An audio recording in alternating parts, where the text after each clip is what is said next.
Hi, this is Sykes from Groovy Entertainment. Today we got another request video for you. Today's request is from Ashley Elder, Oliver and Company on Buck on Tape for 1988. So let's get started. This is the story of Oliver and Company. You can read along with me in your book. You will notice time to turn the page when you hear the chimes ring like this. Let's begin now. Oliver the kitten sat on a busy street corner in New York City, alone and hungry. What's that wonderful smell?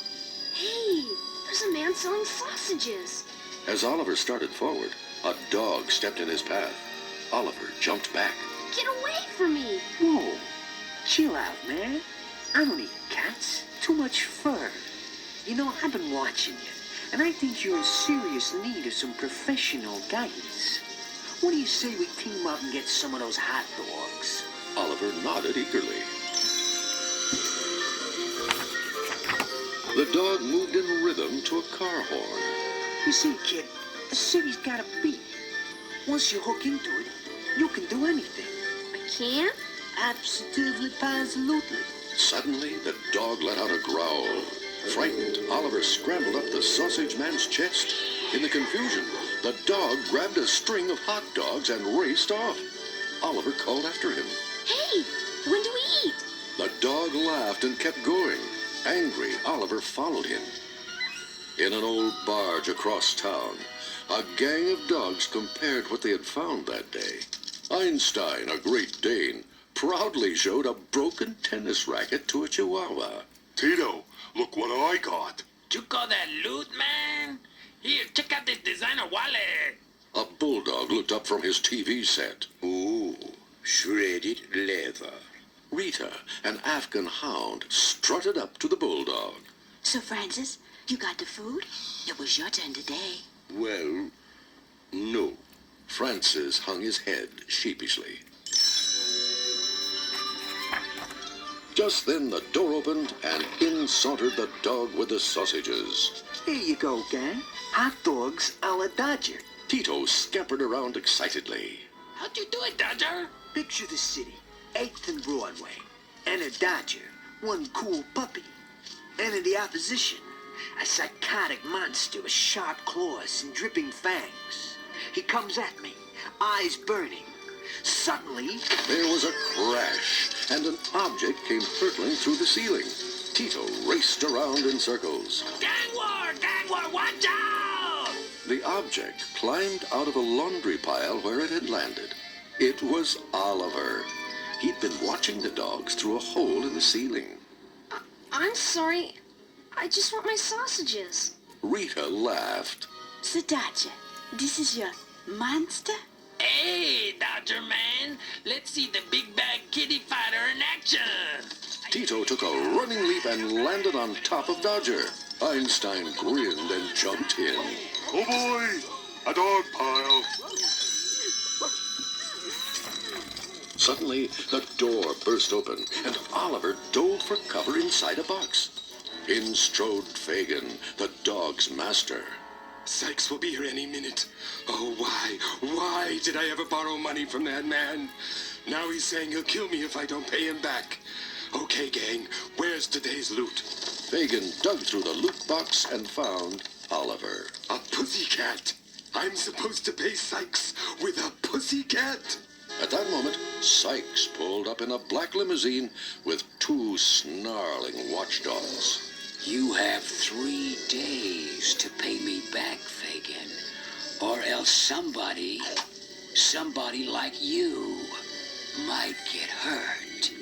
One of the watchdogs noticed Oliver, and his eyes glinted. He lunged, but Oliver swiped his claw across the watchdog's nose. The dog backed away, then left. Dodger grinned proudly at Oliver. what did I tell you guys? Old Dodge can really pick him, huh? Fagin staggered back into the barge and collapsed in a chair. 3 days. I'll never get the money by then. Rita licked Fagin's chin, and Francis hurried off to get some slippers. Einstein brought a book. Fagin began to feel better. All right, Einstein, I'll read to you. but only one chapter. Once upon a time, there was a dog named Sparky. Oliver sighed, snuggled up next to Dodger, and fell asleep. The next day, Fagin loaded the gang onto the back of his motor scooter and drove downtown. Dodger, keep an eye on the cat. And remember, we need money, or else. Dodger was ready for action. Okay, gang, let's try a chauffeur shuffle. See that limousine coming up the street? Here's the plan. Einstein, give me a fender bender. Tito, you're in charge of electronics. Cat, you stick with Tito and try to help. Inside the limousine, a little girl named Jenny was reading a letter from her parents. She turned to the chauffeur. Oh, Winston, I don't think they'll make it home for my birthday. As the limousine rounded a corner, Einstein leaped out and banged into its side. The car screeched to a stop, and Winston jumped out. Oh, you poor dog. What have I done to you? Meanwhile, Tito scrambled into the car and began chewing through the radio wires. Come on, kitty. You be the lookout. When Oliver jumped in, he accidentally bumped the key and started the car. Tito fled, but Jenny saw Oliver and picked him up. Poor little kitty. I'm gonna take you home. Winston got back into the limousine and they pulled away. Tito and Dodger followed until the car stopped in front of an elegant mansion. Oh, man, Dodger, they got the kid. We gotta bust him out of there. Don't worry, Tito. We will. Absolutely, positively. Inside the house, Jenny cooked breakfast for Oliver. I bet you're starved, huh? Here, you can use Georgette's bowl. She poured the food into a gold dish. When Jenny left to answer the phone, a fluffy lavender poodle sashayed into the room, frowning in disgust. Do you happen to know whose bowl you're eating out of? Oliver gulped. Someone named Georgette? Yes, just like everything else in this house. It's mine! A moment later, Jenny rushed back into the kitchen. Guess what, kitten? My parents say I can keep you. Isn't it wonderful, Georgette? You two are going to be such good friends. Jenny took Oliver to a fancy jewelry shop where she picked out a gold pendant. I'm having it engraved, kitten, with your name, Oliver, and your new address, 1125 Fifth Avenue. That afternoon, Oliver watched Jenny practice piano. He felt like he was really somebody's friend. It was almost too good to be true. The next day, while Jenny was at school, the gang crept into the mansion and went up to Jenny's room where they ran into Georgette. So, you mutts are here to rescue your kitten? I'd be delighted to help you. This cat's cramping my style. When Rita noticed how happy Oliver looked, asleep on Jenny's bed, she had second thoughts. But Georgette was already picking up Oliver. She stuffed him into a pillowcase. Now get going, mutts. Hurry, use the fire escape. The dogs took Oliver back to the barge. When they let him out of the bag, he looked up sadly at Dodger. I was really happy there. Why'd you guys take me? Hey, this place not good enough for you anymore, kid? Don't want to mix with the riff-raff? No, I like everyone in the gang. But there's a little girl in... Dodger, I just want to go back. Fine. No one's stopping you. Just then, Fagin walked through the door and picked up the kitten. I got 2 hours left, pussycat. How can I ever pay off Sykes? Fagin noticed Oliver's gold tag. Fifth Avenue. So that's where you've been. Your owner's probably worth millions. Fagin grabbed a pen and paper. Your tag gave me a brilliant idea, kitten. Let's see. Dear pet owner. Dear rich pet owner. When Jenny received Fagin's ransom note and map, she didn't waste a minute. Come on, Georgette, we have to rescue Oliver. She took the reluctant poodle and hurried through the dimly lit streets. At last, she rounded a corner and saw Fagin. Excuse me, sir. I'm lost. You see, I came to find my kitty. Your kitty? Where was Oliver's rich owner? Yes, you see, somebody stole him, and I brought my piggy bank to get him back. That's all I have. Fagin's plan had failed, and to make matters worse, the little girl was starting to cry. Fagin took Oliver out of his pocket. Look, I found a little lost kitten. Maybe he's yours. Oliver! At that moment, a car started toward them. It was Sykes. Zooming past, he opened his door and pulled Jenny inside. Don't be afraid, little girl. Your parents will pay plenty to get you back. Oliver watched the car speed away. They took Jenny! But Dodger and the gang were already off and running. Don't worry, Cat. She's your friend, so we'll get her back. Oliver, Georgette, and the gang followed Sykes to his warehouse, where they crouched outside the door. They could see Jenny tied to a chair inside an office, with Sykes looking on. When he stepped away, Dodger nudged Francis. You go in first and keep an eye on the monitors. Make sure the coast is clear.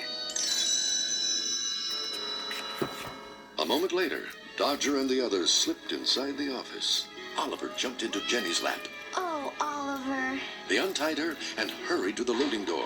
But when they opened it, Sykes was standing outside. The party's over, dogs. Suddenly, there was the sound of a sputtering motor. Climb on board, everyone.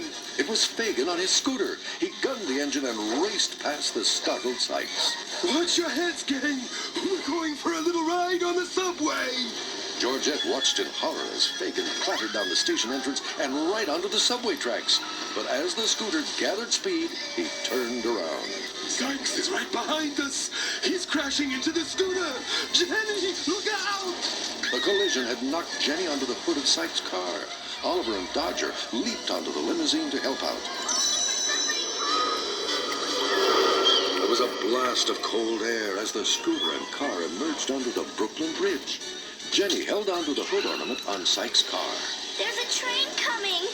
Right at us! Mr. Fagin, help! Fagin leaned backward and with a tremendous yank pulled Jenny back onto the scooter. At the same instant, with the train inches away, he swerved and drove up onto the bridge railing. Jenny screamed and covered her face. The train hit Sykes' limousine, and the car sank into the river with Oliver and Dodger on it. The gang peered down from the bridge, but they saw only rushing water. Several long moments passed.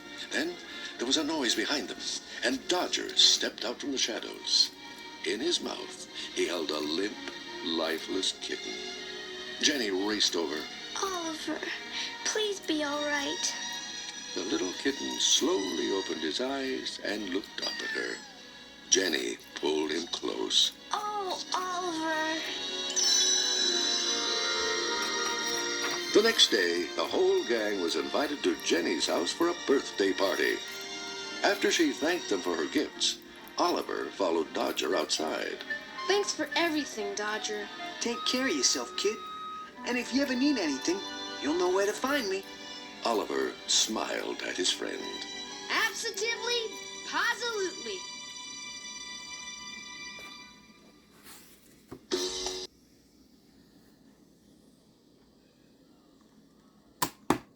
So that was Oliver and Company from 1988, requested by Asher the Elder. So if you like, subscribe, share, and comment, have a groovy day. Our next book will be Mike New Bike.